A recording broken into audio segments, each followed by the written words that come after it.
I'm Jim, and this is Jim's Fix-It Shop. Today, we're not going to fix anything.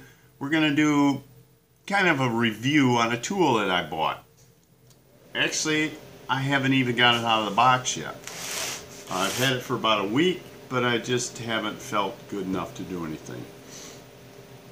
I'll try not to cough. Still got this cold. I bought finally a welder. Can't mention any names, but it's a red one. I was going to buy a blue one, but the red guys, they had a better deal. If you want to call the price of this thing a good deal, but hey, it was on sale. This one, the one I bought for the shop, is a blue one. It is strictly 120 volts, and it's strictly a wire welder, or a MIG welder for you guys that are welders and know what the heck I'm talking about. I still get a little confused between MIG and TIG and all that stuff. This one, however, is a 3-in-1. It will MIG weld, it will TIG weld, and it will stick weld. It's much more versatile than the one that I bought for the shop, and it wasn't really that much more. The blue guys came out with another special just before Christmas, I guess. So the red guys had to one-up them, and they really did one-up them on this thing. It's a great... All I seen was at the welding store, they had one on display. Very nice looking and very well built. Let's see how good it's packed. Well, this machine is dual voltage. It is 120 and 240 volts. You get two pigtails with it. Excuse me. Two pigtails with it, and they have a twist lock plug on them. So you just plug it into the back of the welder and you plug it into your wall outlet. No wiring involved to switch back and forth from 240 to 120. You just unplug it and you plug this cord in with the 120 plug on the end of it. My shop is wired for 240 volts, but I don't have this style of plug, so I'm going to have to figure out where I want it in here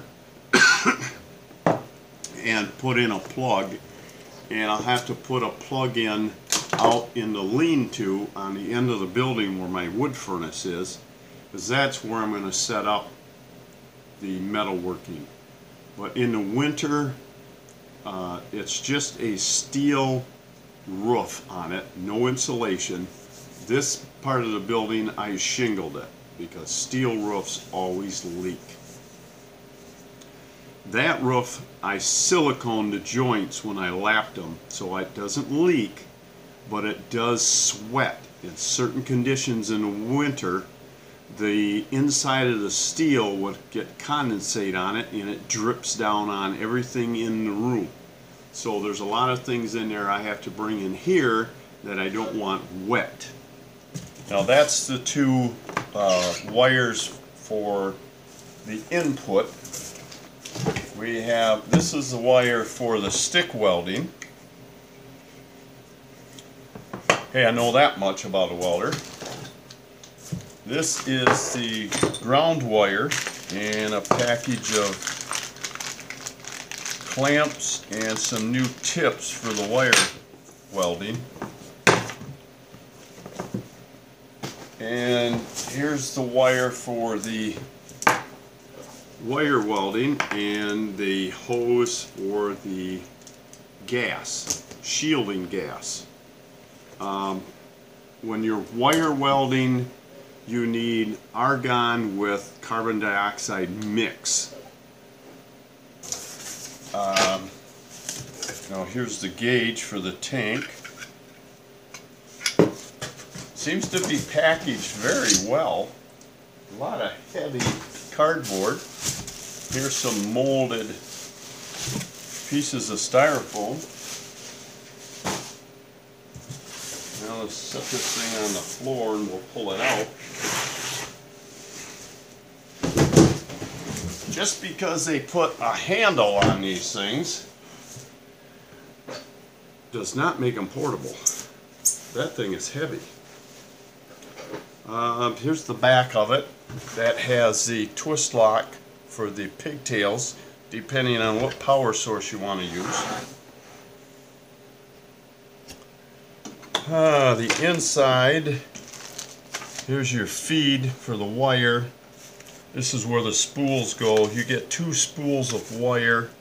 One is just plain wire, and the other spool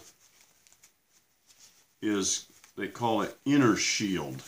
It has a flux core, so you can weld with this without using your gas. If you want to take this to somebody's house and do a little welding, you can set it up to weld on 120 with the shielded wire, and you don't need to lug around that big tank. Let me tell you, that tank is heavy. I got the 4-foot tall one and a 2.5 foot tall one. I'll tell you what that other one's for in a minute. But this is all pretty much menu driven. I've watched a couple shows on YouTube, of course, to figure out how to run this. The one I bought at the shop, that's the blue machine. It's fully automatic. You set your wire speed on 35 thousandths, and you dial in the amperage you want, and it's all automatic. This one's a little more complex, so we're going to have to learn how to run this thing. This will get me going as far as doing my woodworking. Yep, I said woodworking. Today everything is industrial look. Everybody wants more iron on their projects than wood. A lot of wood stuff you see on the market, it's 95% steel. All the legs, the frame, the only thing that's wood is the top. And there's very little wood on that. Now, to go along with this, because it was a package deal, there was some options you could get. With this machine by itself, it comes with your MIG welder, your TIG welder, and your stick welder. Now, if you want to TIG weld with this, that's a package you have to add onto this to get, they call these whips for the machine. I call them a wire, I don't know. But that package was another $800 to be able to TIG weld with this. It's more than just a whip. There's a foot pedal and a bunch of stuff. But I did go with this option. This is a spool gun. Let's move this thing over a little and see if we can pop this tape.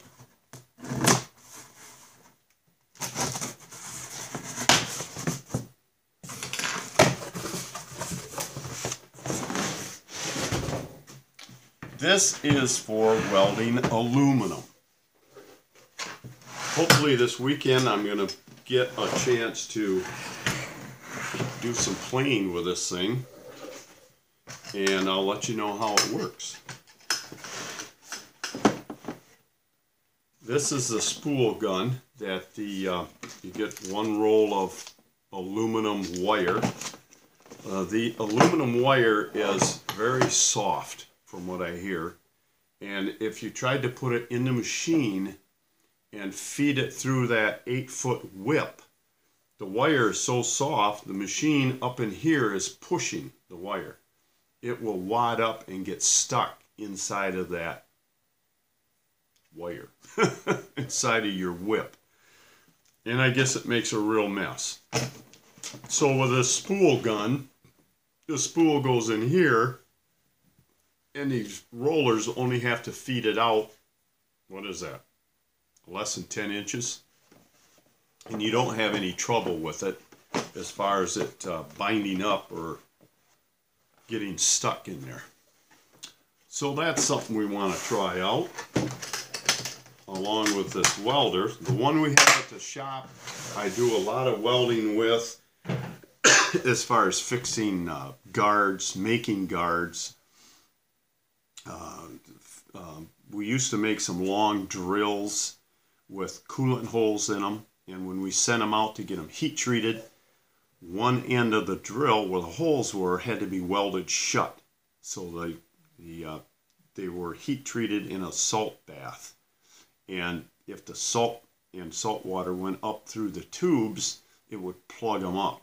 So we welded the end shut, and then you just hit them on a belt sander and knock it back off. But that's what we mainly do with the one at the shop. So I'm really interested in trying this thing out and seeing how it works. And the first project I weld up, I don't know, maybe a cart for this thing. I don't know if I can buy a cart that's big enough to hold 2 tanks. The other tank I mentioned that's shorter is strictly argon. And you got to have straight argon for the shielding gas for doing the arc welding on aluminum. The steel welding, you need the mixture. So let's weld something up and see what it does. And when I get this thing set up and working, I'll weld up a couple of things and maybe do a video on them and show you how good this thing really works. Or I'll show you how really bad a welder I am. I got to buy a helmet yet too. I may borrow the shop helmet for this weekend so I can play around with this thing. Who knows? But that's it for today. I just wanted to let you know I finally broke down and bought the red one. Can't mention any names. And I do have a few hecklers out there that every time I do a review on a tool, they think I got it for free. Well, believe me, this was not free or reduced. The only thing that I ever got for free, and I didn't ask for that, was when I did a review on these leg ups from, gosh, you can't think of the name of the place now. They sent me one for doing a review, and I told them I don't want one. I don't accept gifts, and they sent me one anyway. So I had a drawing and I gave it away. I felt at least I could do that. So, no, I didn't get a free gift. I'm sure I'll get some comments on that, but oh well. So, until next time, work safe. Don't forget to subscribe. It really does help. I'm creeping up there on 4,000 subscribers. It really helps when you guys or a new guy Googles, I need help with my snapper, something's broke. The computer picks out, I don't know, they send you about 10 videos, I think, for you to look at, and then you can Google on farther.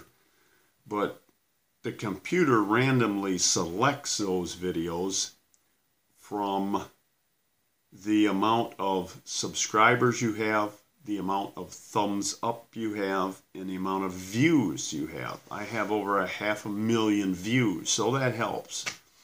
But I need more subscribers.